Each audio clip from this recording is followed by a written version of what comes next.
Brought to you by the Every Dollar app. Start budgeting for free today.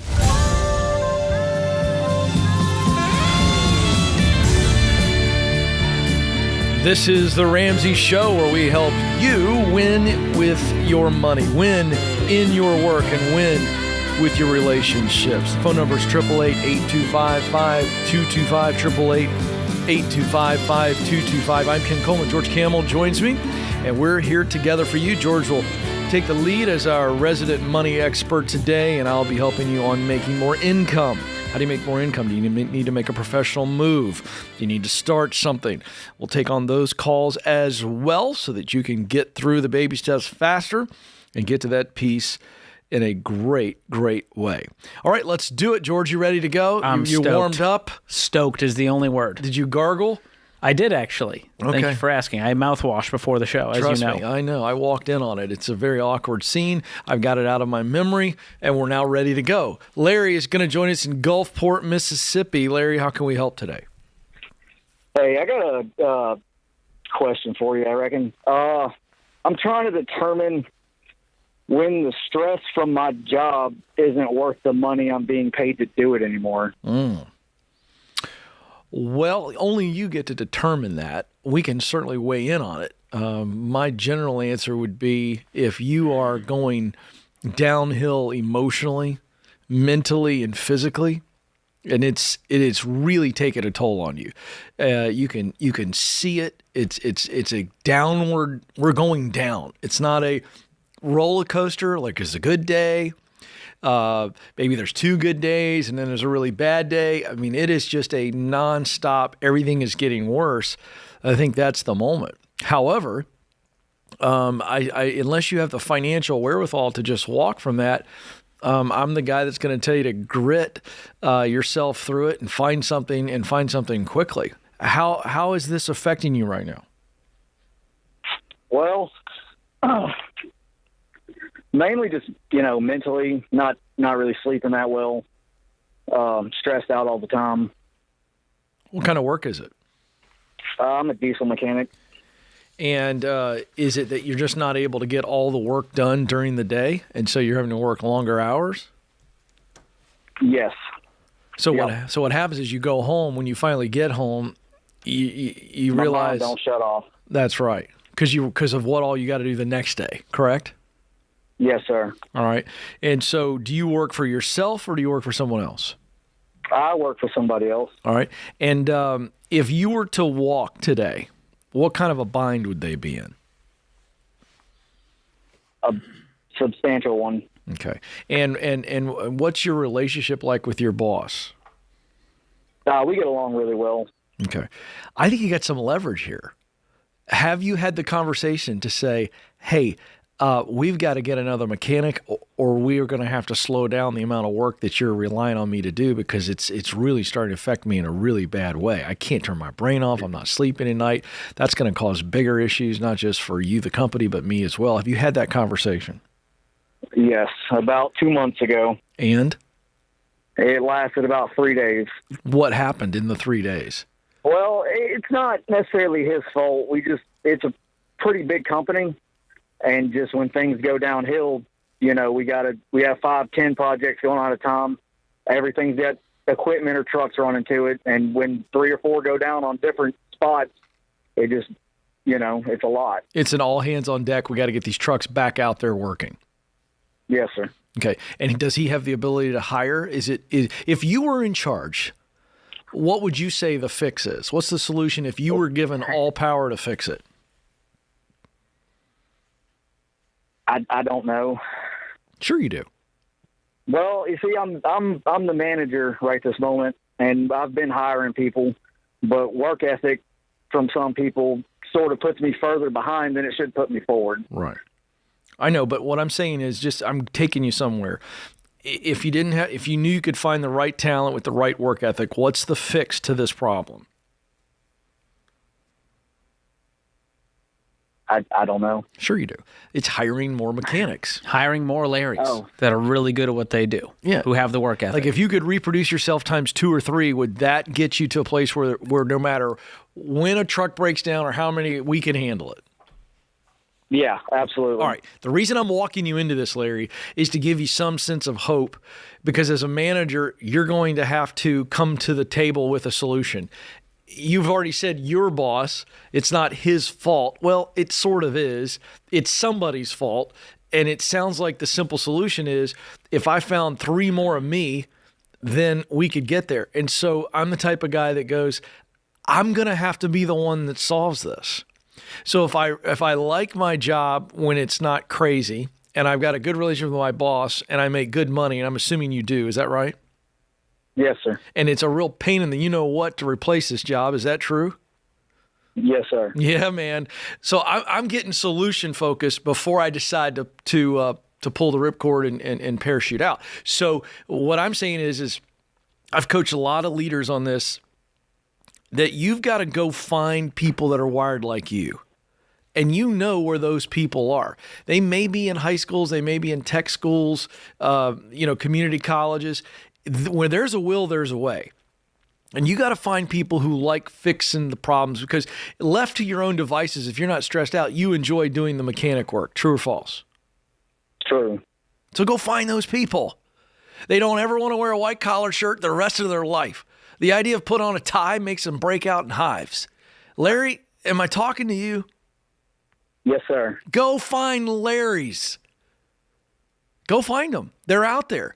Because you're giving them a path to prosperity. They can make really good money. Now, I also say all this to say, you're going to have your leader and the leaders above them agree that if you go find the people, and it sounds like they've given you the carte blanche to do that, you just haven't found the right people yet. Guess whose fault that is? Mine. Come on, Larry. George? That gives me hope, because if it's in Larry's power, Larry can do something about it. Yeah, because he knows what he needs. No one, Larry, knows as much about this gig as you do.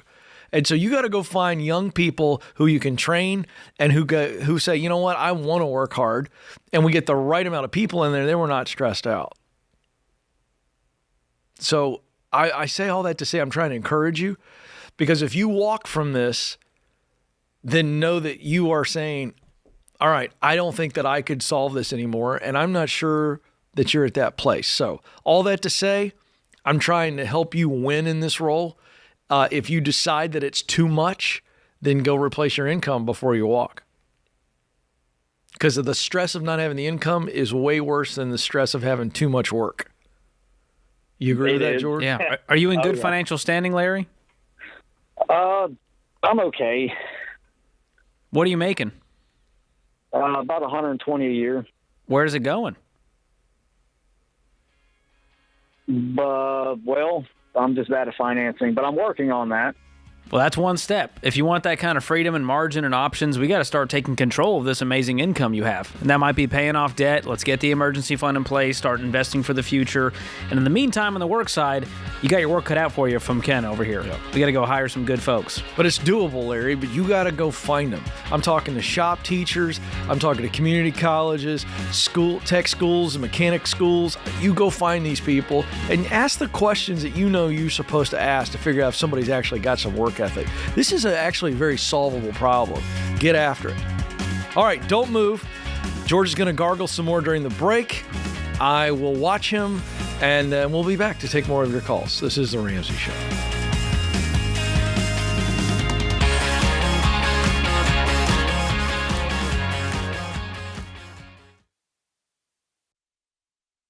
Your home is probably the biggest purchase you'll ever make. And with the real estate market like it is now, you'll need a mortgage company you can trust.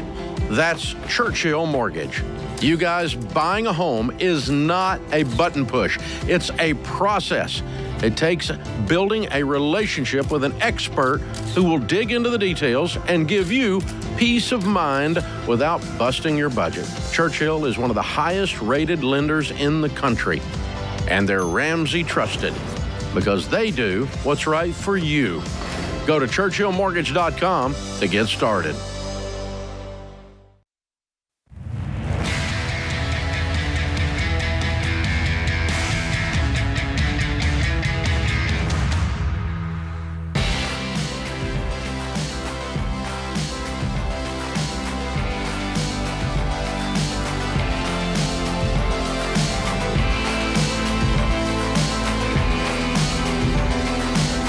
Welcome back to the Ramsey Show. I'm Ken Coleman. George Kamel is with me. 888-825-5225 is the phone number. We'd love to answer your money questions, your income questions. I'm here to help out on some of those. How do we get some more income? And speaking of, it's like everybody's kind of getting back into the regular mode, George. You know, depending on where you're at in the country, a lot of people are going back to school. A lot of kids go back to school after Labor Day.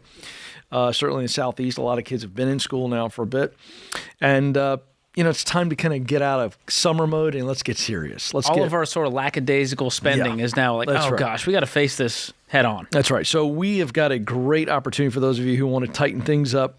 Rachel Cruz and the Every Dollar team is doing a free live training Wednesday, August 28th at 1 Eastern, 12 Central. That's Wednesday, August 28th. So it's a power lunch, if you will. 1 Eastern, 12 Central. Register for free at everydollar.com/webinar, everydollar.com/webinar. Over 100,000 people have registered for this free live training in the past, and so we're doing another one. It's the number one way to eliminate debt. It's to budget. The number one way to build wealth is to budget. The number one way to get on the same page with your spouse about money is to budget. The number one way to eliminate stress in your financial life is to budget. Thank you, George, for paying attention. Again, check it out, everydollar.com/webinar. It's coming up Wednesday, August the 28th, 1 Eastern, everydollar.com/webinar. Rachel Cruz will be leading that. Should be a lot of fun. Bringing back Power Lunch. Yeah. It's been a long time since I heard that reference. Yeah, got a lot of unnecessary information stored up here in the old noggin. It's amazing. And it just, as you know all too well, it pops out at the opportune or inopportune time. Yeah, your vocabulary never ceases to impress. Yeah, well, thank you very much. Glenn is up next in Denver, Colorado. Glenn, how can we help today? Hi, George. Hi, Ken. I'm a big fan. Thank you guys for taking my call. Thank you. What's going on? So I have an interesting question. So my father's getting older, and his health isn't in the greatest, but he's still doing fine. And he was recently talking to me about he wanted to leave his home to me, and he wanted to add me to the title of his home. And I wasn't sure, one, if that was the smartest idea, and two, I don't really know what the tax implications of that would be or any of that.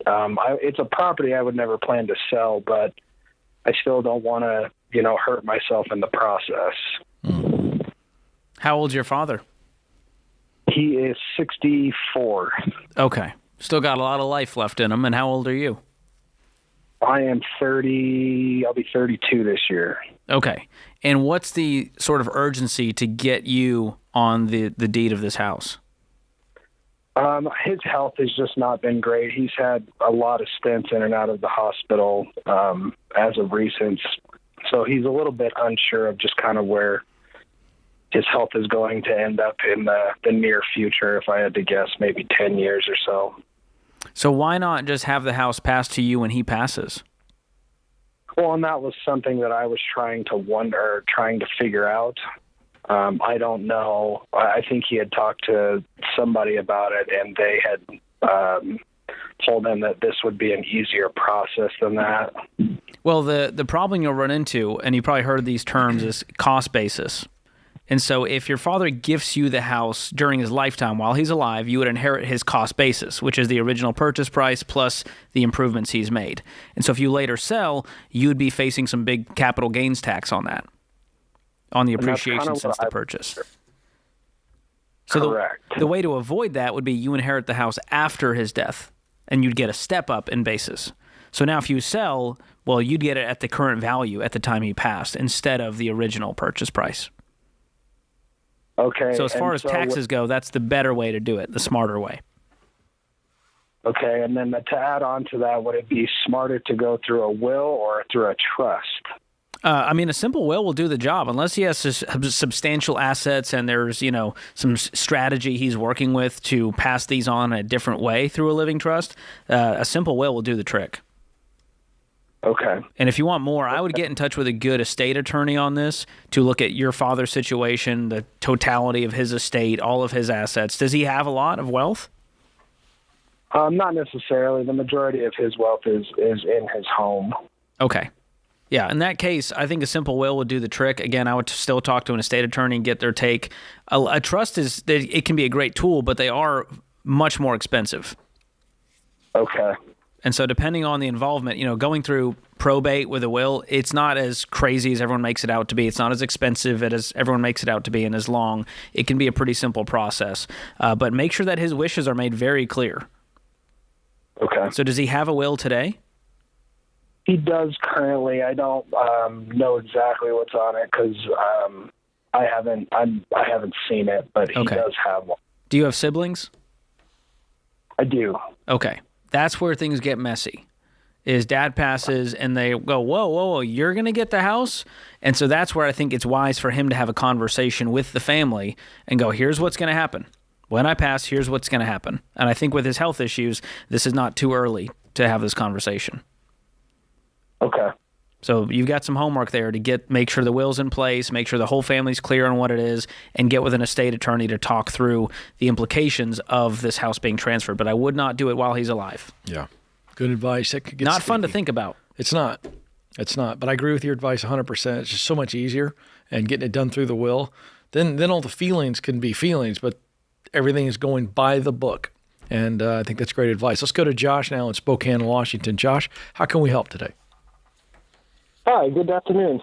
Good afternoon. What's going on? My wife and I have been looking at potentially cashing out her IRA to pay down on our house to try to pay it off within the next 5 years rather than, I think we have a little over 11 years left. How old are you two? 35 and 36. Oh, boy. Well, you know what happens when you cash out that IRA, right? I do. I will pay the taxes and then the penalty, but I will double the savings in my interest. We would save about $20,000 when we'd be paying about $10,000 for the. Hold the phone right in front of your mouth, Josh. We're having a hard time hearing you. Oh, sorry. Is that better? I don't think there's going to be any savings here. You're essentially borrowing that money at 35% interest while unplugging all of the future growth of that Roth IRA. So if you plug that number into an investment calculator from 35 to 65, that's all the money you're giving up. It's not just the money today plus taxes. It's also the future growth. Yeah. We also I have a pension through my work, and I have $390,000 in my company sponsored 401k. So where's the urgency to knock out this mortgage at the expense of your retirement? Because we want to be able to enjoy traveling with our kids who are younger now. We're going to have money. We dropped our house to a 15-year about 4 years ago, and it's caused more stress than what we wanted just because inflation and everything. So, I mean, we're still able to pay our bills, and we have no other debts besides our house. Well, it sounds like you have an income problem then. If dropping to a 15-year caused you to have this much downward pressure on your finances, I don't think inflation is to blame here. What's your mortgage compared to your monthly take-home pay? Our mortgage just went up to like $2,450, and I think our take-home is $7,300. That's a lot. I think you guys, truthfully, what happened was you guys got too much house, and the 15-year mortgage just exposed that. And so I would not rob the retirement. I would downsize in house if you really want more freedom and margin, but I would not do this move under any circumstance. I hate to be bad cop here, Ken. No, I think you're absolutely right. Again, why sacrifice the future on the altar of the immediate to kind of this lifestyle? We want to do this and this. Well, we got to be thinking about the long term here. Find a different way to do it than robbing a retirement. Yeah, I agree. I think that's just leave it alone. That's why we call that investment for the future. So I know it's not what you wanted to hear, but that's what we think is best. Thanks for the call. All right, don't move. More of your calls coming up. This is The Ramsey Show.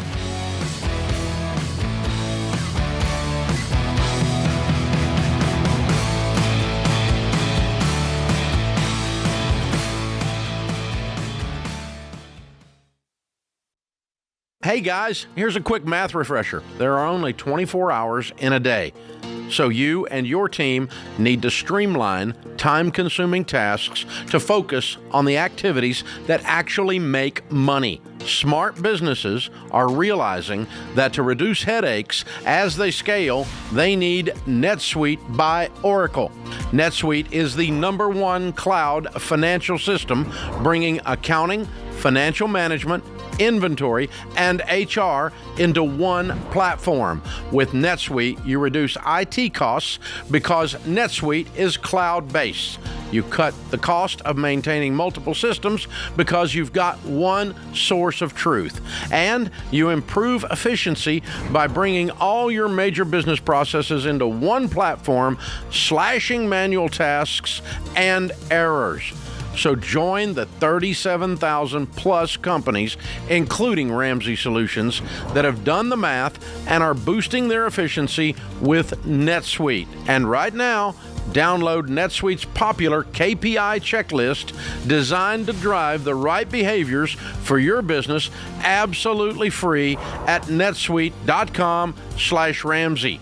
That's netsuite.com/Ramsey to get your free KPI checklist.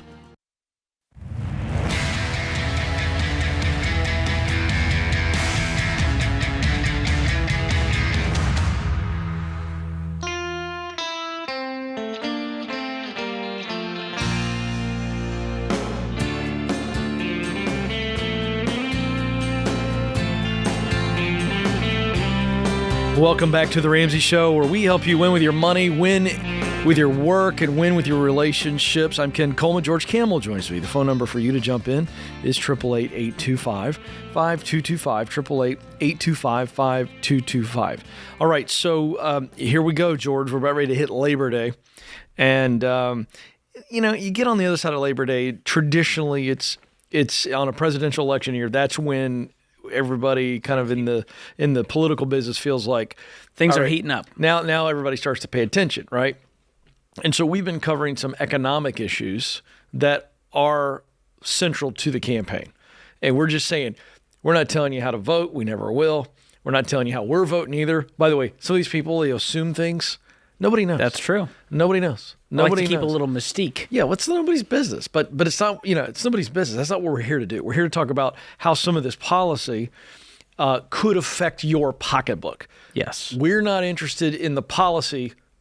We're interested in your pocketbook. But to the extent that the policy will affect your pocketbook, we'll tell you what we think. Yeah. So there's your disclaimer.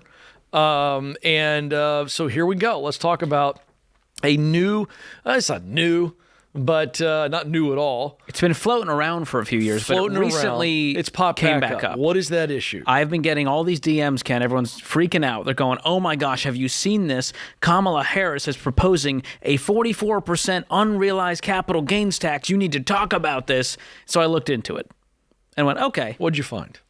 There's some truth to it. As with anything that is said on the internet or any headline, You got to look to the fine print to see what this actually is. So first, let's talk about what capital gains is, right? You buy an asset like real estate, a stock, a mutual fund. That thing appreciates in value, goes up. You go to sell it. You would then pay capital gains tax. There's short term if it's been less than a year. There's long term if it's longer than that. And the long term is obviously a lower tax rate. So what they're talking about is unrealized capital gains, which means you didn't actually sell the asset, and yet they want to tax money you didn't actually make. So let's think about this with an example. Ken puts $10,000 into a mutual fund. The mutual fund increases to $15,000. So you made $5,000, Ken. Mm-hmm. But you didn't actually sell the fund yet. So you didn't actually make that $5,000. That's right. Well, they're saying you should still pay taxes on that $5,000. Now you might ask this question, where's that money going to come from? Mm-hmm. Because I didn't sell this.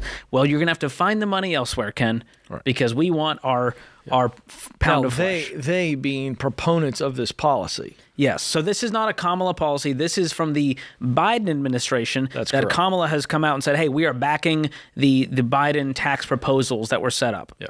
So here's the deal.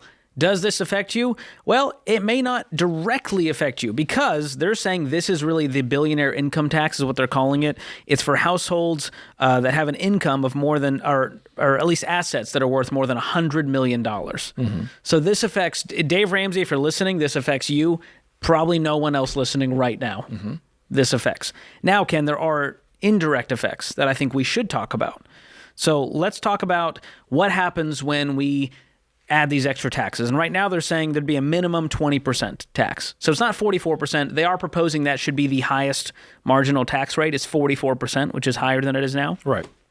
But let's even say 20% on those unrealized capital gains. Let's talk about what this does. For the super wealthy. Yes. So number one, here's what I'm thinking this does. Number one, it's a slippery slope because it's not a far cry where they go, you know what, 100 million, let's bring that threshold down later on to 10 million or even $1 million. Just like what they did with income tax back in 1913, they proposed an income tax to the top 1%. That's right. Well, guess what? Now most states have an income tax that everybody pays. Right.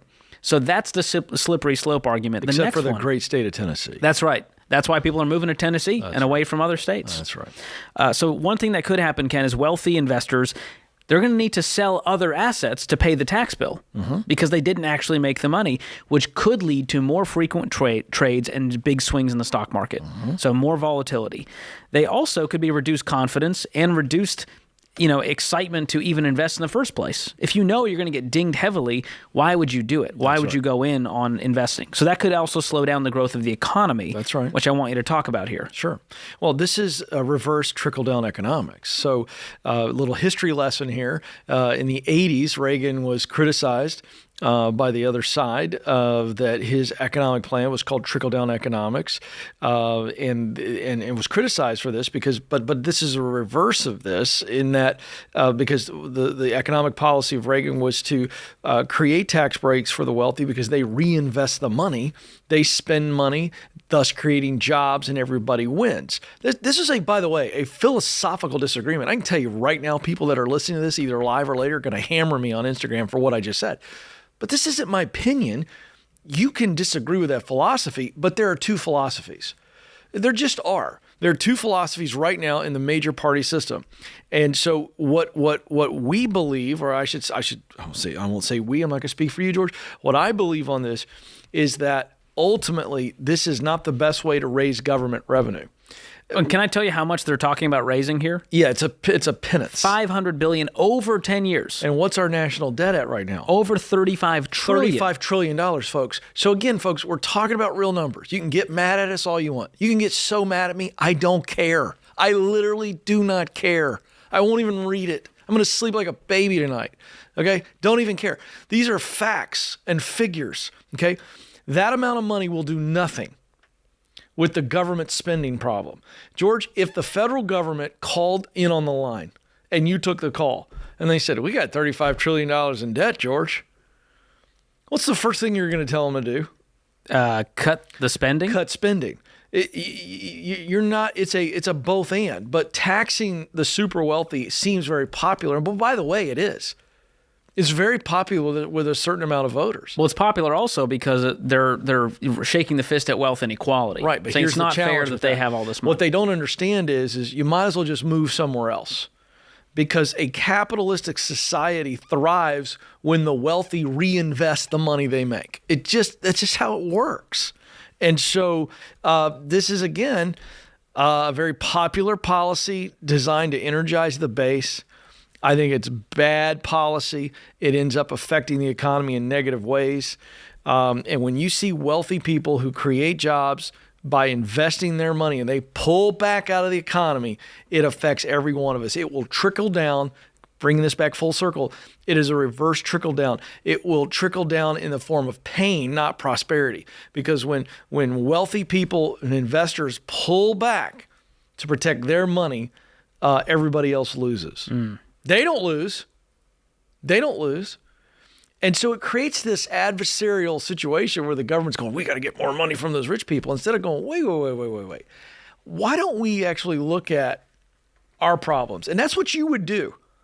We should set up a fake call like that, James, where we have someone call in as the federal government and go, okay, we've got this budget deficit here, and you walk them through it. Because in a fun, simple way, it would be the same as someone calling in with $500,000 in debt going, we think, we don't know what to do. And if you're going to make a change, and I did the math for you, Ken, we're talking about 1.4%. That's the revenue compared to the deficit. It's not going to touch it. 1%. Does it even keep up with the interest on the $35 trillion? The $500 billion touching doesn't even come close to equaling Not touching the interest on the debt. Yeah. And I'm a big national debt guy.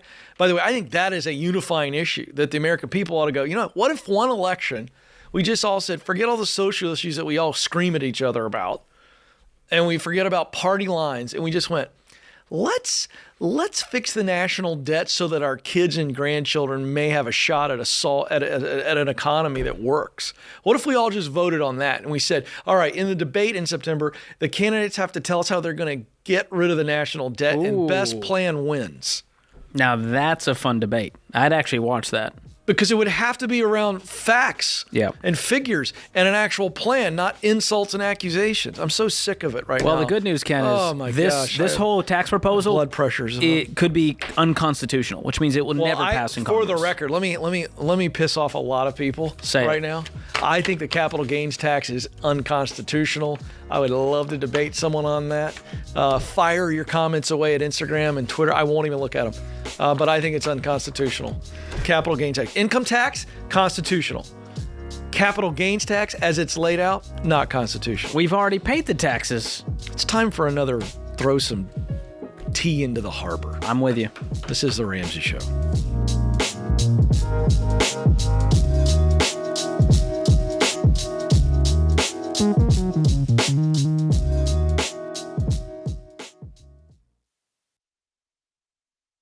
This show is sponsored by BetterHelp. Hey, good folks, the back-to-school madness is upon us. It's hitting us right now. We got travel and work and all these forms to fill out now and sports to travel to and on and on. My family's schedule is so packed, and we haven't even begun talking about things like exercise and date nights and counseling and church and home projects. And those are the things that make our life even worth living. Here's what I've learned. When it comes to taking care of me, I have to put on my oxygen mask first. And that means that I have to do the things that keep me well and whole. And I know that you have to do those same things too. So don't skip the things that matter to you, including regular exercise, hanging out with your friends, and regular therapy appointments. And when it comes to therapy, contact my friends at BetterHelp. BetterHelp is 100% online therapy staffed with licensed therapists. It's convenient, it's flexible, and it's suited to fit your schedule. And therapy can help you learn positive coping skills, how to set and practice boundaries, how to become the best version of yourself, and most importantly, how to find peace in all of this chaos. In this upcoming season, make sure you put on your oxygen mask first. Never skip therapy day. Call my friends at BetterHelp.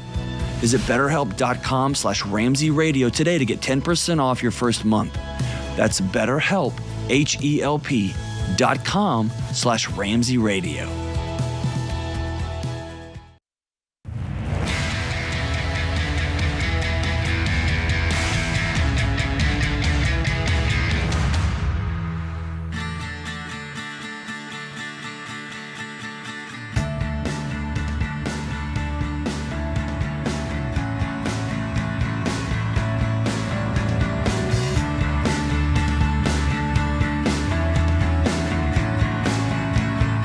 Welcome back to The Ramsey Show. Thrilled to have you with us. The phone number is 888-825-5225. I'm Ken Coleman. George Kamel joins me, and we're excited that you are here. We're here to take your questions about your money, your income. That's the work side of things. It helps get you through these baby steps a little bit faster. Let's go to Holly, who joins us now in Medford, Oregon. Holly, how can we help today? Hi. I have my question is like 2 pages long, and the last thing you said was keep it short. So I'm going to try. Wow. Yeah. Well, give us the spark notes, and then we'll ask more questions. How about that? That's what he said. Perfect. Okay. So I've been married a couple of decades and some change, and I basically did the home stuff, the kids, homeschooling, and let my husband grit and bear through all the finances, which were up and down, and, like through the recession, we lost everything. I never once jumped in for any details. I let him bring cash home, and then I could breathe, like we were fine. And then in June, I went and got my hair done, and somebody recommended your show. I probably listened to 500 hours this summer, and jumped all in on my end, and wow. Which my husband is, he's encouraged me. He's like, I think he's relieved that I'm learning stuff, but he's not in alignment with Ramsey. So he's basically like, good for you. Love that for you. Bless your heart. No, not at all. He's relieved that I'm like, stepping up and, actually because up until that point, I was spending the cash we had. I wasn't saving it. I wasn't really budgeting it. We were going on trips for school, it was just dollar, not really dollar to dollar, but a couple $100 left over before the next few hundred. So he's happy that you reined in the spending, but... So he's happy, and I think he's waiting for me to learn more, because I still don't even have enough of a grasp to have yes, but Holly, I'm trying to help you. George is right. We know there's something on the other side of this, because you can hear it in your voice. What He's level happy, of education do you need? But what's the tension? Just to give us the tension point. Okay, so he feels disrespected when I there we go. When I jump in and question things. I think he feels challenged. Give us an example of when you jumped in and he felt disrespected. What happened? I guess I don't have a super specific example, except that his reaction was, I was asking him something about, I make a little bit of money on side hustles. I don't work quite yet because my last one's still homeschooled. And I ask him about the part of the money that he spends. He doesn't ask me about the cash that I make.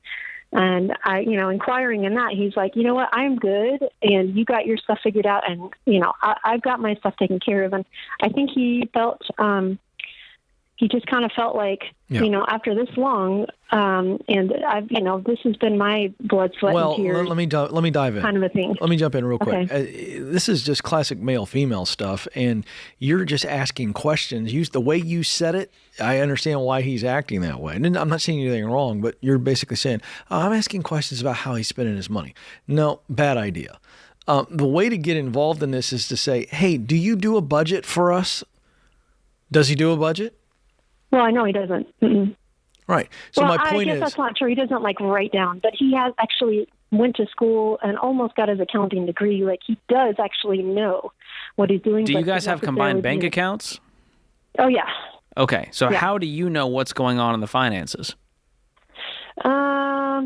I never really cared. I don't necessarily. I feel like this is all overwhelming since June. I think that's where the problem is all of a sudden you care. Now you're a little investigator going, hey, what's going on over here? What about this? Yeah, that's the thing. I don't know what questions to ask, and I feel I understand that the way he heard my question, he didn't hear my heart. And that's right. That's fair. I want to be more respectful. There you go. And not more respectful, because I wasn't disrespecting, but it was sensitive. It's a sensitivity to all. Well, just hearing you talk, you don't seem like the type to yell at him and go, "What's going on with the money over here?" You seem very sweet, very kind, and so that tells me there's also something on his side that he needs to deal with. And I don't know if that's, hey, he has his own spending issues, or he just feels like, hey, I want to have the control and I don't want to relegate it, and I don't want to give her a vote because so far I've been doing a bang up job without her. Do you think that the best way for her to go about it, George, is to say, hey, I've been listening to this show, which he knows, and propose the every dollar. We'll give it to her for free. Let's give her the free every dollar and let her, I don't know, what do you think? Let's workshop this. I'm going to guess, Holly, that communication in your marriage has never been stellar. That's true. Also, I was going to say that, since we've been married, he's owned a business, and he acknowledges that he wouldn't have this business if he didn't take risks. And that is a very personal baby to him. So do you guys have, you have a goal financially and he's not on board? Do you guys have debt that you want to pay off? Okay, so I'm so blessed. He doesn't believe in going into a lot of debt, so he has a card that, puts a couple $100 on and pays off. I'm the one that brought on the debt. I talked him into a car that I'll have paid off in a year, and when I got on the podcast, I paid it off my eyes 10 months faster than planned, because I was like, this just needs to go. It doesn't feel good. But I'm grasping at straws, trying to get information into my head. I actually ordered the homeschool curriculum. I don't think it was the right homeschool curriculum, but I ordered it to go through with my kids and hoped it helped me too. Okay, Holly, I'm going to jump in again. I got a thought here. Okay. Okay. I think you need to start over with him and go, hey, I realize that I'm just insatiable right now, and it's coming from excitement. I didn't do a good job sharing my heart behind all this. I'm actually thrilled to learn. I am in no way trying to be an armchair quarterback. or second guess your decisions at all. I still want you to take the lead on all of this. How can I learn more about our budget and learn more about our spending without making you feel attacked or that like I'm second guessing you? I would start with that. Let's let him identify and give him a chance to be heard, to go, well, yeah, when you say it this way, I think if you were to retreat to that, I think it's probably a good place to restart. George, would you add or change any of that? Well, the one thing I would add is right now, we haven't even painted a picture of where we're trying to go and what the goal is. Yeah. So right now, it's just inquisitive with no real end in mind. And so that's where I think we need to reset and go, honey, listen, for the last several decades, I feel like I haven't done a good job of making this a team effort, and I know I haven't been pulling my weight, and I'm trying to start a new chapter here where we forge a new path together. We hit financial goals together that we never thought were possible, and I'm ready to get more involved in the right way. And so will you go on this journey with me? Can we sit down and make some goals as a couple? Can we pay off this car in 6 months instead by looking at this budget and seeing where we're actually spending and how we can do better? Can we actually invest to where we retire with dignity? Right now, you have no clue. Right, and I'm not. He realizes that, and he encourages my education on it. But so far, it's been just. But he doesn't want your involvement. I really think he just felt like I was critiquing him. Yeah, 100%. Then why don't you lay out? Hey, will you show me how you've been leading our finances? Yeah, just say, I want you to educate me. I am in no way wanting to question what you've done or why you've done it. I just want to learn. That's good. Yeah. That's good. And by the way, it's okay to say I'm sorry. And again, I don't think you've done anything. I have a bunch, honestly. Okay. I should have. I know I didn't have to a bunch, but I do. Yeah, good for you. You don't have to tiptoe around him. I realize that we communicate differently, and my heart does not relay the words to reach him necessarily. And so I was looking for some words. Going to eventually get the financial piece for myself, and I binge read the book, and right now, you guys aren't reading from the same book, and that's where he needs to get involved and say, you need to say, honey, will you just go through this Financial Peace University stuff with me so that when I talk about it, you understand where I'm coming from? I've got a great recommendation. Hit me. Holly, this is for you. I want you to go buy the book Love Talk by Les and Leslie Parrott. In that book, it has a brief assessment with it that will teach you your love talk styles. In other words, your husband has a talk style, you have a talk style, and I think that book, you both take it, and it's so helpful for you both to go, oh, this is my talk style, this is her talk style, and you guys, it'll help you in this conversation, learn how to talk to each other just based on the way you need to be communicated with. I think it'd be a great book, easy read, go get it. I highly recommend it. My wife Stacy and I did it early on, and it has helped us throughout our marriage. So that's hope good. That helps. And we'll give you every dollar. So hang on the line. Christian will pick up. We'll gift you every dollar for a year to get you guys on the same page, looking at the same playbook. Good hour, George Kamel. Good stuff. This is The Ramsey Show.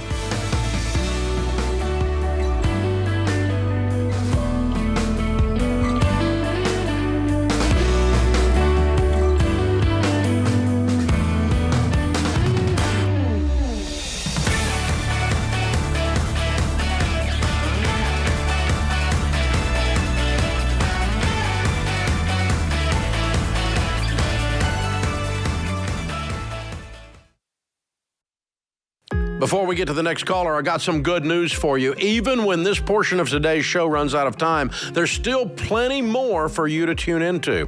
Just head on over to the Ramsey Network app to finish today's show for free, right there on the home screen. And if you don't have the app, just search Ramsey Network in the App Store, Google Play Store, or click the link in the show notes for an easy download. You never know what call's coming up next. So finish today's episode in the Ramsey Network app today.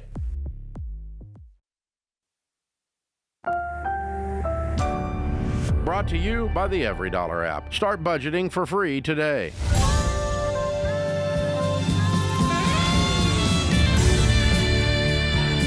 Welcome to the Ramsey Show, America. Thrilled you're with us. We're here to help you win with your money, win in your work, and win in your relationships. 888-825-5225 is the phone number for you to jump in. We're here for you. 888-825-5225. I'm Ken Coleman. George Kamel is with me, and we're going to start it off this hour with Ryan in Dayton, Ohio.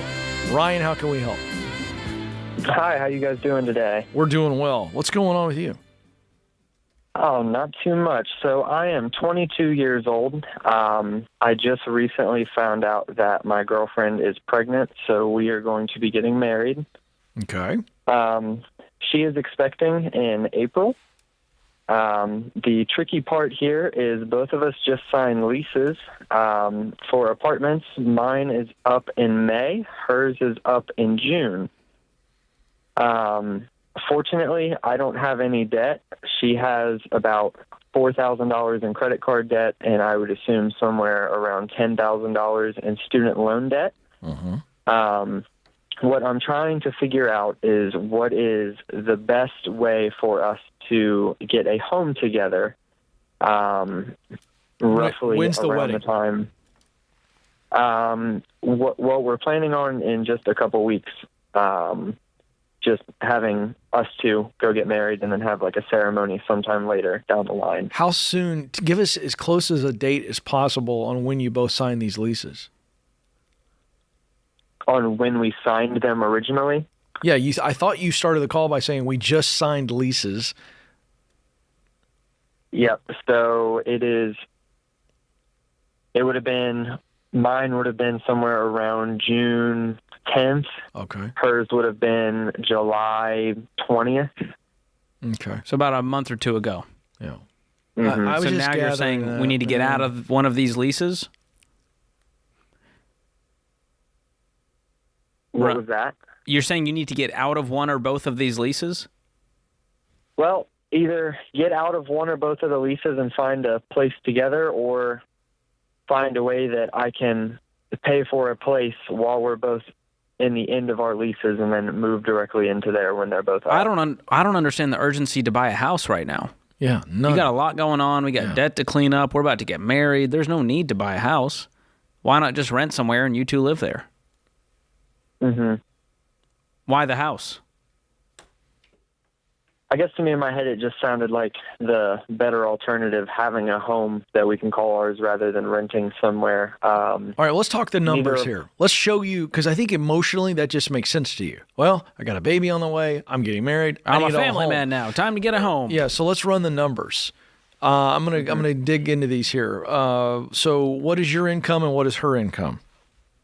My income is about $80,000 a year, Okay, what does she make? about 15. What does she do? She's a server and she's in school full time For what? to be a nurse. And have you guys discussed what the school schedule is going to be like with baby on the way? Is she going to pause? Yep, we've been talking about that. No, she's not going to pause. Her school does offer daycare for her, and we have some family and friends involved. Okay, so she's not going to pause. Correct. So when Okay. will she be done? She will have her associates in nursing next December. That's when she'll be able to get a job. Okay, December of 25. That helps. So in December, George, she's going to be. What would you think her starting salary is going to be? Do you guys know? Does she know? We're guesstimating somewhere around 70 to 75,000. Okay. So in the not too distant future, looking at 150 plus combined income. Mm-hmm. And in the near future, it's closer to 100. Mm-hmm. So if I'm you guys, as soon as you're married, let's combine finances and let's see if we can knock out this debt and then save up before baby's here. Is that possible? Mm-hmm. Yeah. How much money do you have? Saved? Yeah. Currently about 3,000. I'm looking at selling my truck, so I'll hopefully have around 12. Do you have debt on the truck? Nope. Okay. What are you going to drive instead? You have another car? I have a car with no debt on it as well. Oh, great. Good for you. That's nice. That feels good. So what do you think your chances are getting out of these leases, or one of them? You just need to get out of one. Basically, George and I are saying if you can get out of one lease, you guys just have an apartment and get started with that. There's no need to rush on a house. It's going to give you so many more options. Mm-hmm. What do you think I'm your chances really are? not sure what the chances are. I was going to try to have a meeting with the owner of my place and see if we These could are work totally something different out. apartments, not the same. Yeah. Okay. What do you know Completely about that, different. George? I've rented many apartments in my day, and what I've found is if you're kind and you work with someone who's actually capable of making a decision over there, probably not going to be the person doing the leases, probably someone above them. They're usually willing to work with you in some capacity, even if it's, hey, I know it's going to cost XYZ to break a lease. Would you be willing to, if I replace myself, would you be willing to waive the fee? Something like that. And so just work with them. And then if they, say kick rocks and pound sand, go work with hers and say, would you be willing to work with us? We've got a baby on the way. We're getting married. We could not plan for all of this life change happening, and we need to get out of this lease. That's what I would do if I was in your shoes. You with us, Ryan? Yep. Okay. Do you have questions about that? Are you just processing? What's going on over there? Well, I'm wondering. Here's the thing: you don't have money to buy a house, so let's put it out. that. Put it out of your conscience. No house. So I'm wondering if neither of our places are exactly optimal for having a baby in them. You guys having a baby wasn't optimal, so optimal's out the window. Well, I want to figure out this. What do you mean? Why can't a baby live in an apartment? Why aren't they optimal? Well, no. Not that an apartment isn't optimal, just ours specifically. Why? Why? Bedroom-wise. What do you mean? How many bedrooms? Well, I have 2 bedrooms, but we have 2 dogs as well. The dogs can freaking sleep on the couch in the living room. Baby sleeps in the other bedroom. Are you out of your mind? You're going to put the dogs in the bedroom? No, not the dogs in the bedroom. I just figured the square footage would be a little small for all that. What? The baby's so I wondered tiny. If maybe getting a bigger apartment, we get out of one lease, the baby. Okay, as the dad of a 1-year-old, let me tell you, the baby sleeps in a little bassinet next to your bed. Yeah. For the first 6 months. Yeah. So you don't need a nursery.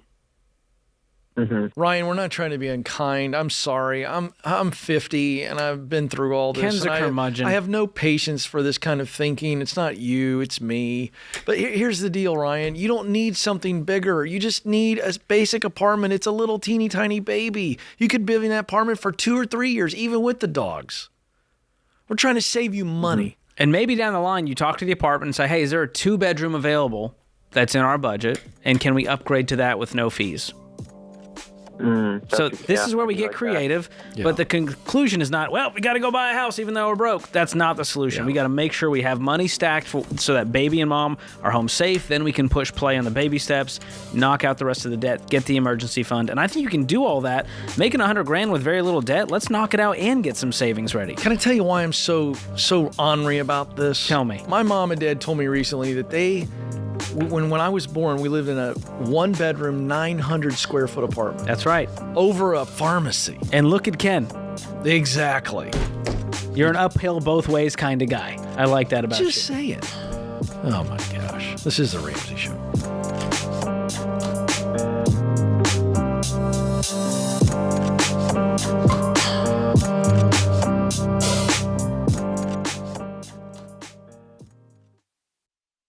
You know, one of the first things I discovered working in the financial world is how absolutely devastating it is when the breadwinner of a family dies and there's too little life insurance or none at all. Grieving families are suddenly left behind, scrambling to pay bills and trying to make ends meet.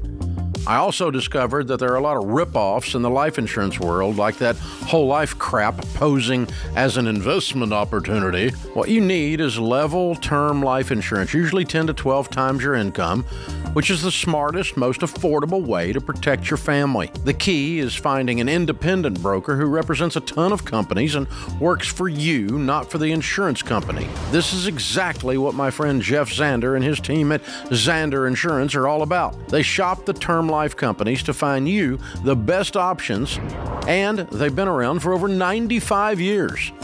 So you know they'll be there when you need them. Zander is the real deal, and that's why they've handled all my personal insurance for over 25 years. I trust them, and you can too.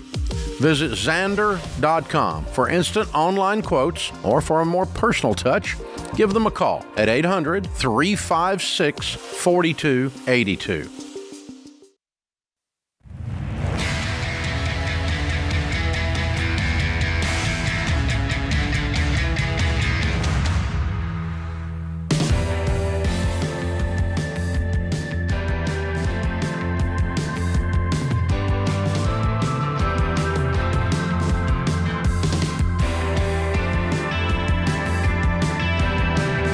This is the Ramsey Show, where we help you win with your money, win in your work, and win with your relationships. I'm Ken Coleman. George Kamel joins me.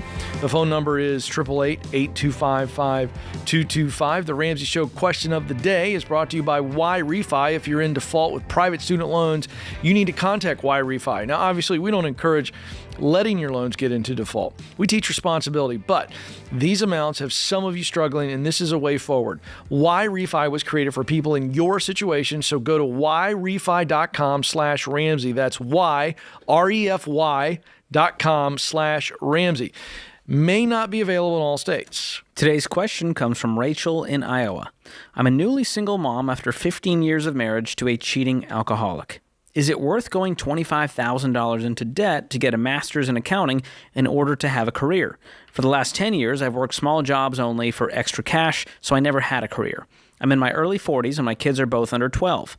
I want time with them and I want financial security. I'm tired of working outside the home and having my parents raise my kids while we live paycheck to paycheck. As an accountant, I think I could build a career out of my own home.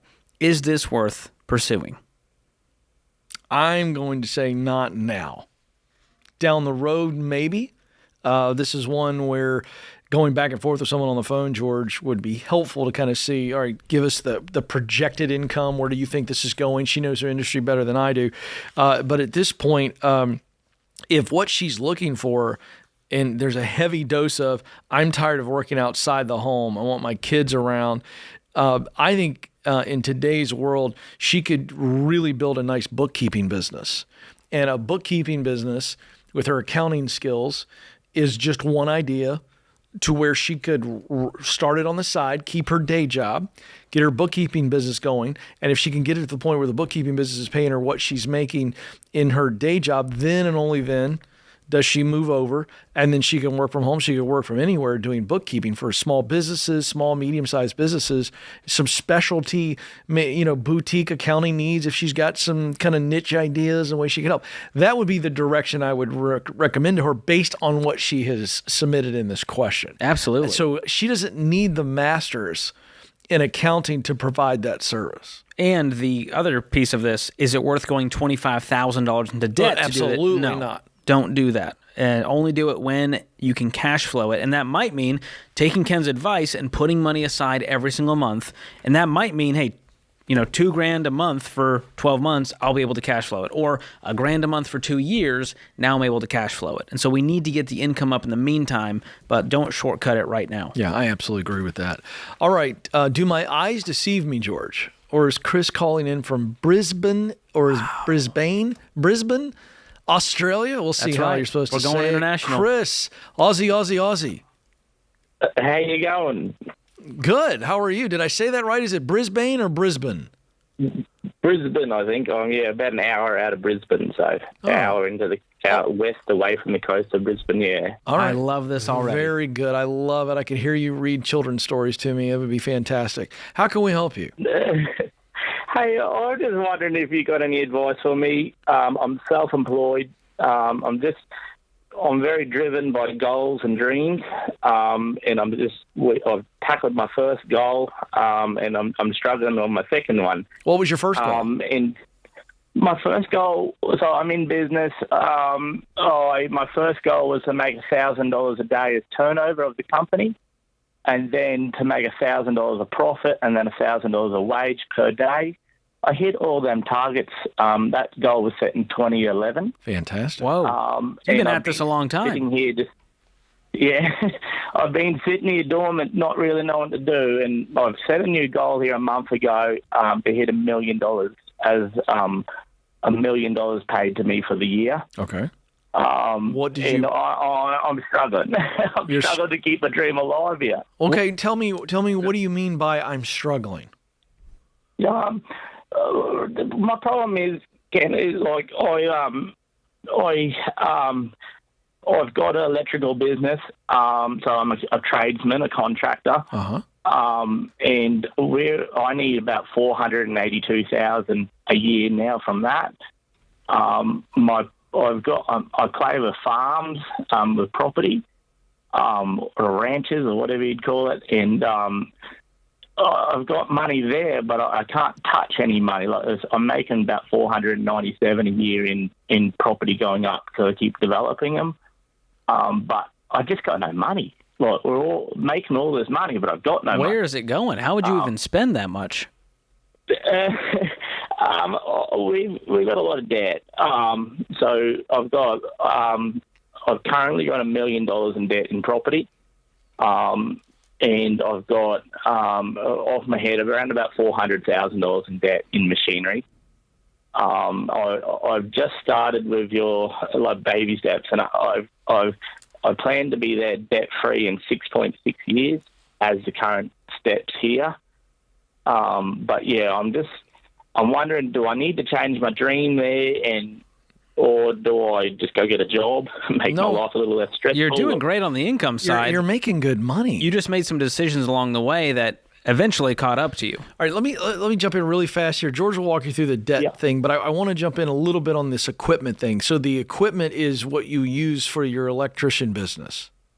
Oh yeah. So if I were to sell everything in electrical, I would walk away with $500,000. So I'm not upside down in anything. Right. So let me ask you a question. $500,000 an asset on electrical. So could you rent the same equipment and build that into the cost of your jobs?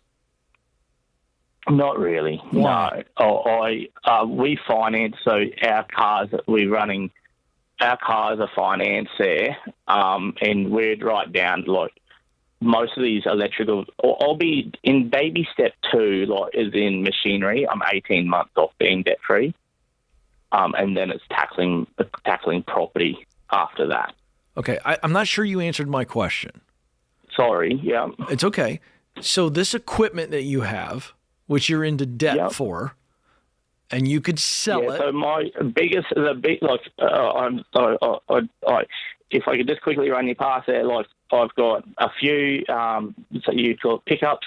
One I only owe $5,000 on it, another $7,000, another one at $40,000, another one at $50,000. Oh, so these are cars that you're using for the business. Yeah, and trucks. And so the big one's for sale right now, and hopefully that will ease up a bit of pressure here. Yeah. So that's a $70,000 sale that we're trying to sell at the moment. And that will get rid of the $50,000 loan. My wife's SUV, its finance is $60,000. It's worth $155,000. Woo. Yeah, this is you're spending like the American Congress, man. There's nothing wrong with your dream. You know, this is nothing wrong with your dream. You just have a discipline problem, and I would sell that property if I could make money on that property. Well, one of my exit plan immediately, if I had to. One property I owe $535,000 on it, and it just had a valuation there last month at $2.22 million. Wow. So I could sell that. I've owned it for 4 years. I paid $550,000. Yeah, but George, why? What's going to change if he sells that property? If he doesn't change his discipline? Well, that's where I'm guilty, Ken. I'll give you a confession. My plan was there, sell that property, buy another property. Oh boy. And so I've got another farm here just settling here in 30 days. It's I bought it for $700,000. So I'm hoping sell that, buy the next one. You know what your problem is? I should be coming out around a bit debt free. You're so focused on dreams that you create nightmares for yourself. All of this is all you. It's all you. It is. By the way, it's all easily unwrappable, isn't it, George? You got 40 seconds. Give him a locker room talk. Chris, I think you need to change your goal from making $1 million. Let's say I'm going to be debt free a year from now. And that might mean making $1 million. It might mean selling property. It might mean selling all this crap. And then you're going to restart and go, now I'm going to restart debt-free. I'm going to move at the speed of cash, only buy property when I have the cash to do it in full, only buy the truck when I have the cash to do it in full. You're really good at making money. The problem is you're even better at spending it. And I think both we can get under control, my friend. Well said. You need a whistle and a hat. Just love Chris. More Australian callers. Please call us, guys. Yeah, wasn't that great? So lovely. Man, I wish I had that accent. You'd be more likable. That's for sure. Is that right? Yeah. All right, I'll work on it. This is The Ramsey Show.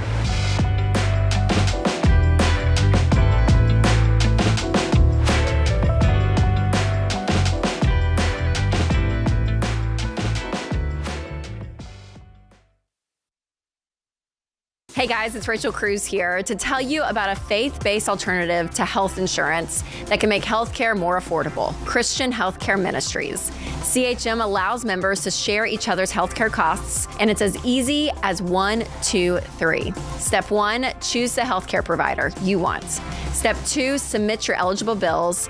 And step 3, get reimbursed. CHM members take care of your eligible medical bills. With no networks and the freedom to choose your healthcare provider, CHM is the best option for Christians who want to take care of their families and help other believers. Find out more at chministries.org/budget.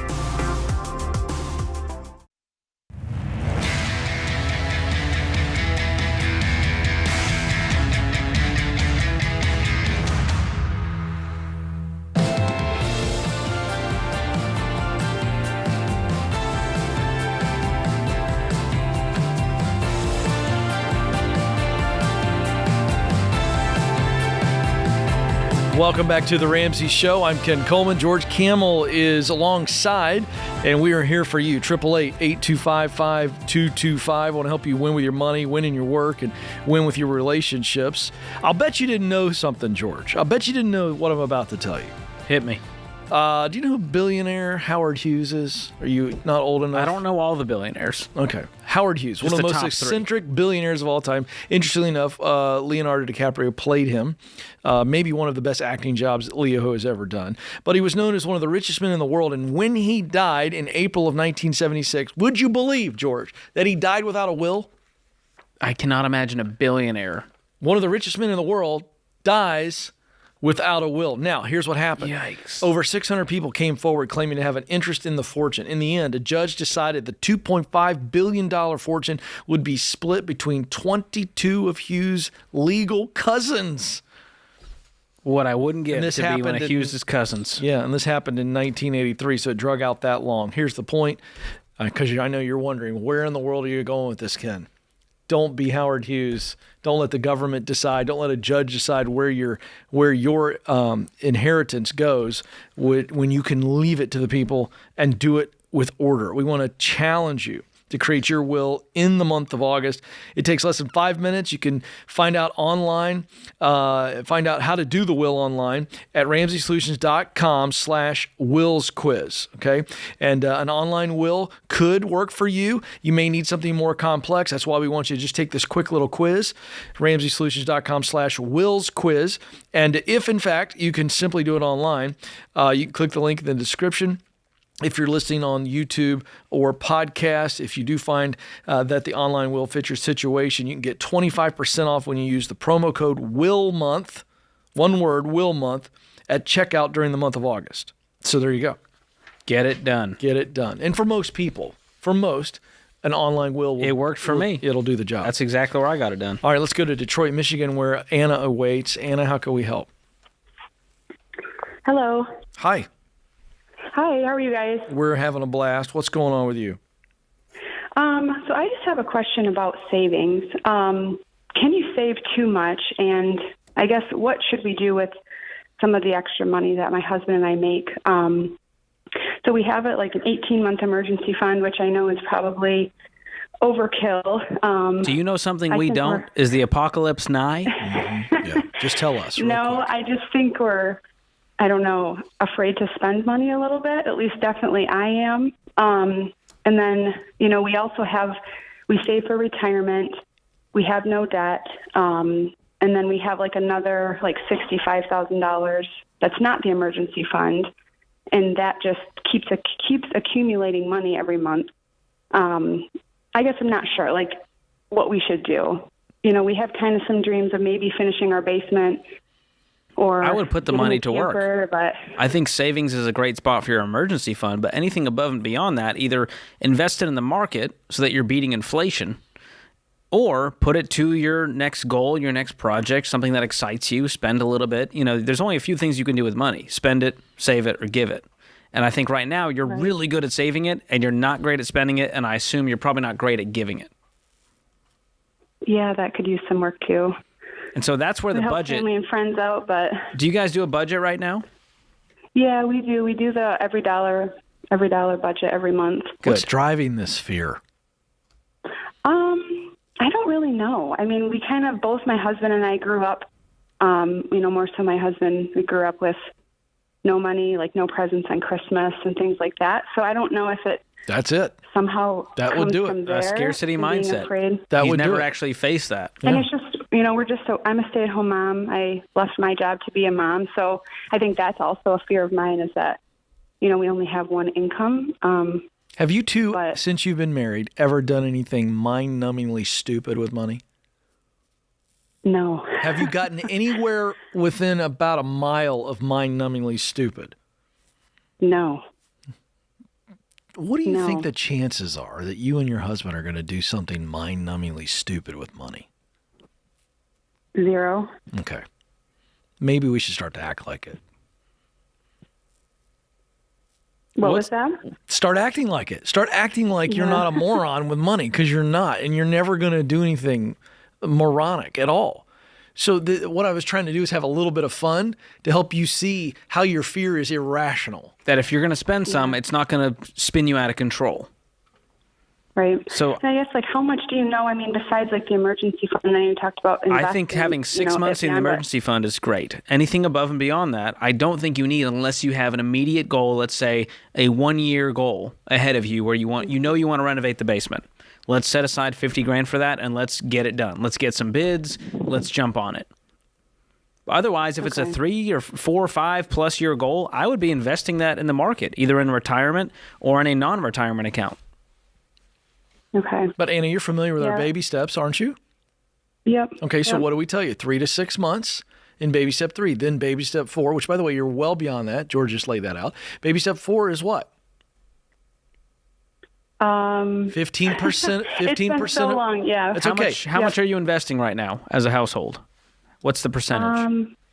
It's like 24% towards retirement accounts. My husband just changed jobs. Actually, that's something I guess we did. He was at a more stressful job, higher paying job, and he transitioned to be home more. It was a pay cut, but that's we're the kind still of at, freedom that you can buy when you follow the plan. Do you guys have a mortgage, or do you pay that off? Yeah, we paid that off 3 years ago. Amazing. So you're doing all the right things. You're I doing just think everything. we need to hit the accelerator on some fun and some giving. Yeah. Yeah. Which, by the way, is really fun. So this is what I would do. I would, as a tactical exercise, you and your husband sit down with the every dollar budget, and you're going to increase Anna's fund money, and he's going to increase his fund money. We're going to set a goal to go on a vacation that would have hurt to go on a while ago, because you're like, $10,000 for a vacation? We don't need that. You're right. But you guys have worked so hard that you've actually earned it. Yeah, okay. And then on the giving side, I agree. It's there's probably just not a one. lot in the giving line item. So let's add a spontaneous one. Hey, we see an opportunity. We're just going to give. We're going to fund the single mom to get her car fixed. We're going to start giving to a nonprofit we're excited about. If you go to a local church, we're going to start tithing. I think we need to get that flat tire filled up. But I want to dig here, Anna. Everything George said made total sense to you. And then you still said, it's just, finish that sentence. It's just what? I don't know. I'm not sure. I guess my husband and I, we talked about, he has vacation picks coming up, and I'm like, we need to go to a vacation, and we need to just go somewhere, like to Florida. I don't know, go somewhere warm in the winter and go on a vacation. And then it's just, I don't know. It just feels wrong to take the money out of our account to buy the vacation. Wait. Both of you? Do both of you, when you start talking, so this conversation, let's go to Florida and have a great vacation. Does one of you start the whole, oh gosh, this feels so bad to pull the money out, or is it both of you? No, I think my husband's, he's afraid of flying. And so I think that's when we have a year-old baby that we just had. And so I think maybe that's where his hesitation comes from. No, because, you just changed on me. He's the one that's like, go buy a new pair of shoes. You need new shoes. Go do that. And I'm like, oh, but they can last. So I think my husband. Both of you. No, it's both of you. And by the way, you didn't even answer the question, because I said, what's the deal? And you went, well, it's because he doesn't like to fly. Well, you guys can drive. I think you both are in that mindset. You're just terrified to spend any money because you think that the big bad money monster is going to just come out of the sky and squash you. I think it's that crazy. And I say that with love to say, you guys have got to baby step into it a little bit. It's almost like maybe you guys should just Have the grandparents watch the baby one night, and you go away for one night, and maybe it's not a 5-star hotel, but maybe a 4. Anna, you've done nothing wrong. You haven't stolen this money. Don't feel bad using it. Money is just a tool. It is amoral. And if you're using it for anything other than a tool, you're doing it wrong. It is not a god to be worshipped. You're not trying to build a temple of dollars that you can pass down to your kids. Enjoy the money. That's all we're saying. And that's going to take a while. It's going to hurt. How? It's going to hurt to write a few of those checks, and then you'll get used to it, and that will start to unlock some things. Does anybody write checks anymore? I do. Feels good. Do you really? Feel old school, old-timey. I want to see you write a check. I need to see that to believe it. This is The Ramsey Show.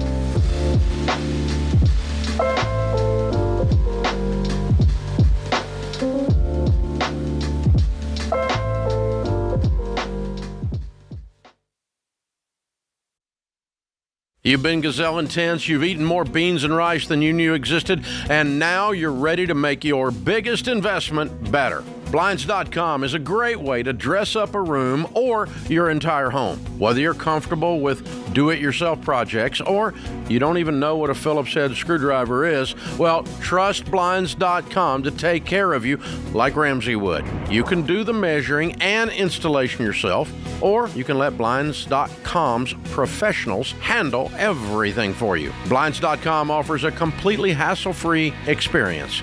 Count on them to deliver stylish window treatments from premium brands without the premium markup. You'll never have to deal with pushy salespeople in your home just to get a quote. But you can count on free shipping, free samples, and a 100% satisfaction guarantee so that you can rest easy. That's why we've recommended Blinds.com for over 10 years. Shop Blinds.com right now and get up to 45% off. That's Blinds.com. Rules and restrictions may apply.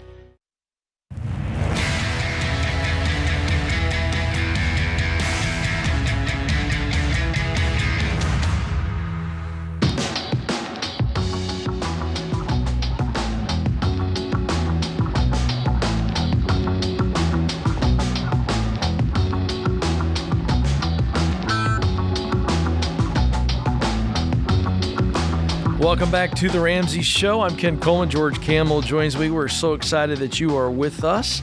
And we're going to get right back to the phones, 888-825-5225. Tracy is joining us now near Wichita, Kansas. Tracy, how can we help?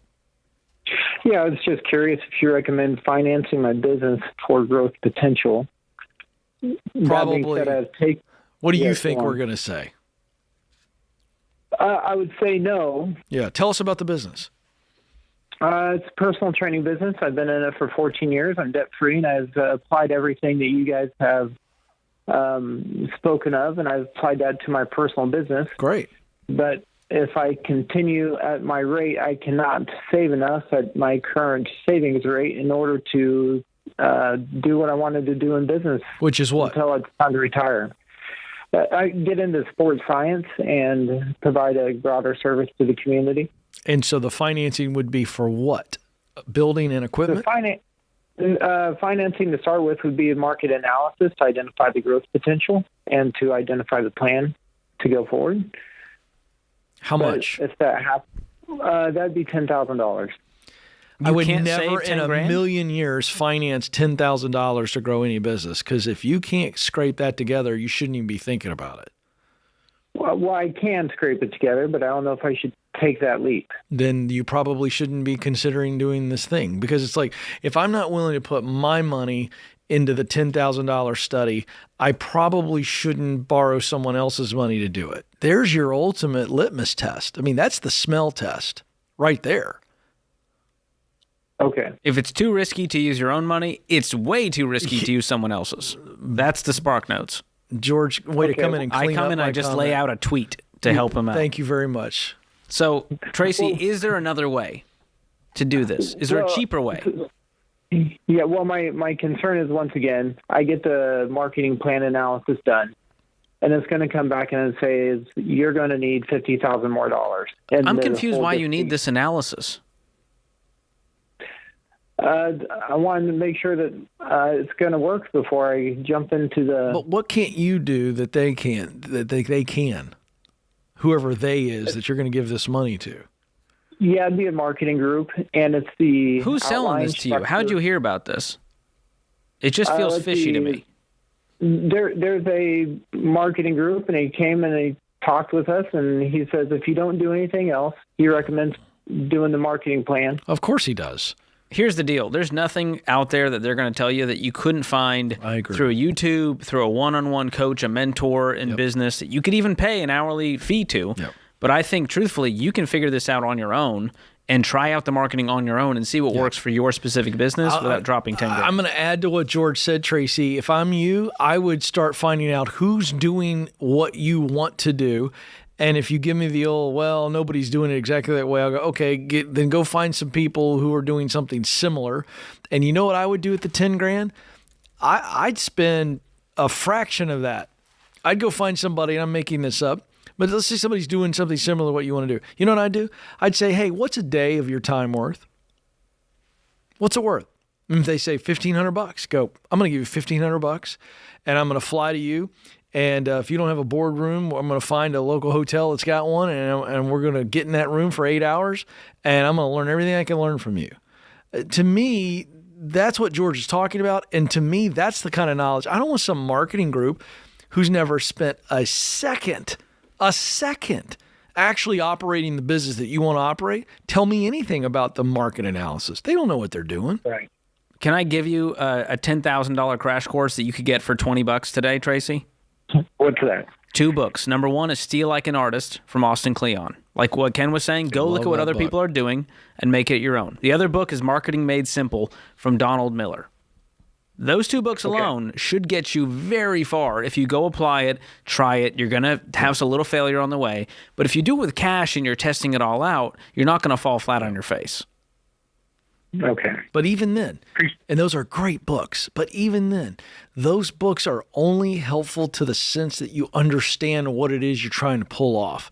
I'm telling you, I'd pay a couple of business owners to sit with you and download the good, the bad, the ugly, what they did right, what they did wrong. That to me, it's a fraction of the cost. I think that's, if I was in your business, that's what I'd want to know. Okay. Appreciate you guys' time. Thank you. You so bet. much. Thanks for the call. I'm really glad he called. If I could spare him $10,000, I've done my good deed. Well, boy, you snooped that out quick. And he literally said to you, he goes, this marketing company came by and told me at a minimum, do some market analysis, because here's the deal. They spin that so that the market analysis makes you go, well, that's just part of doing business. And they go, we could help you for an extra $50,000. We can implement this for you ourselves. Yeah. That's how these companies work. I'm not saying they're a scam. No, but his gut, by the way, is the ultimate answer to that. He was like, I don't know if it's worth $10,000. So, let me go finance it. Well, no. Don't do that. If it doesn't work out, guess what? You still owe the money, even if you got no progress in the business. That's the scary part. All right, let's get to Dennis now in the Orlando, Florida area. Dennis, how can we help? Hi, guys. Thank you so much for taking my call. I appreciate what you guys do. Thank you. What's up? I wanted to talk about taxes there. I've been putting money into my 401k based on my tax preparer that I've had for a couple of years there. He mentioned doing a maxing out on your 401k, despite me being in debt there. But he mentioned, because I'm just learning more and more about you guys there, he mentioned putting in as much, maxing out in a 401k, me and my wife there, so that our taxes are lower in April of next year, so we don't have to pay as much in taxes there. So basically, to lower the amount that can be taxed there. And unfortunately, he did pass away about a month ago, so I'm looking into a new tax preparer, and I'm checking to see if that is still the right move, even though I'm just learning about you guys there, so I'm learning about not debt and not putting stuff into 401k until much later on in these steps that you guys have there, because right now I'm in I think 2, because I'm paying off a lot of debt there. And I wanted to see what you guys thought about that, maxing out in your 401k to lower your taxes that you have to pay for next year in April. I would not do that. Spending $10,000 to save $2,000 is not good math. And so while it's great that you can, when you contribute to a traditional 401k, there are tax deductions. When you do it in a Roth, you've already paid the taxes. You don't get any benefit there, but you've already paid the taxes, so that's nice. But you're in baby step 2. Okay. You're trying to pay off debt. I would pause all investing until you've knocked out the debt, because truthfully, you don't have money to invest right now. And that's what I'm thinking there, because I just learned about you guys there, so I've been with my tax preparer for years until they passed away like a couple of months ago. So I'm just like, wow, I'm considered broke. I didn't even realize it there, and I'm a position that I'm like, whoa, I didn't realize I'm considered broke. Well, think about the job of a tax pro is to help you save money on your taxes, right? Yes. And that's great for that, but they also are advising you to do things that involve your personal finances, investing, all kinds of things that could lead you down a different path. And I think right now you need to go down the path of debt freedom, get the emergency fund, and begin investing. And if you want to reach out to a new tax pro, so sorry that yours passed away, sounded like a great person, go to RamseySolutions.com/tax, and we can get you connected with a Ramsey trusted, vetted tax pro in your area who can help. Yeah, wow, that's sad, but a lot of people out there that can help. Thank you for the call, Dennis. Great advice there on that, George. Very succinct. Why spend 10 to save 2? Never do something for I'm going to get a tax with savings. Don't do that. I've never understood that. And a lot of tax people are telling people, oh, go spend more money. Wait, how about save it? I'd rather have more money and pay taxes on it than spend money that I don't really need. Or don't have in this case. Oh, in this case, yeah. Hey, for those of you that are watching on YouTube or listening via your favorite podcast app, the show is about to end, but we got more calls coming up in the Ramsey Network mobile app. It's new to all of you who may not have heard about it. The Ramsey Network app is the only place to finish the full episodes of The Ramsey Show. If you're listening on radio, that doesn't apply to you. We'll be back after a quick commercial break. Remember, 2 ways to get the app. Click on the link in the show notes or search Ramsey Network in the App Store or on Google Play. You don't want to miss what's coming up. I'm looking at the board. Couple of doozies. Woo! I'm going to have to warm up. Maybe have to stretch a little bit. Some lunges? So head on over to the Ramsey app. Good hour, George. We'll be right back before you know it. This is The Ramsey Show.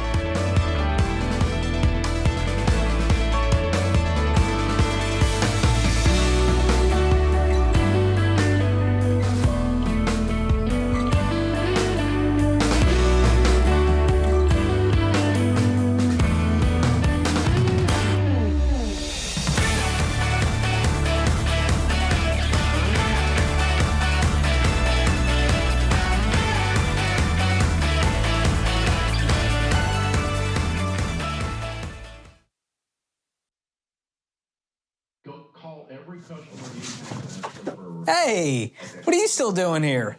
You know the rest of the show's happening on the Ramsey Network app, right? So you got to jump over there to continue watching. You can download it for free. Just go to your app store, type in Ramsey Network. It's completely free, and I'll drop a link in the show notes to make it easy for you. So if you're watching on the app, you're in luck. But if you're watching anywhere else, this show is over for you. So jump onto the app and let the fun continue. All right. Go on now. Don't make it weird. Okay, I got nowhere to go, so you need to go. Okay, bye-bye now. All right, it's getting weird over there, guys. What do we do?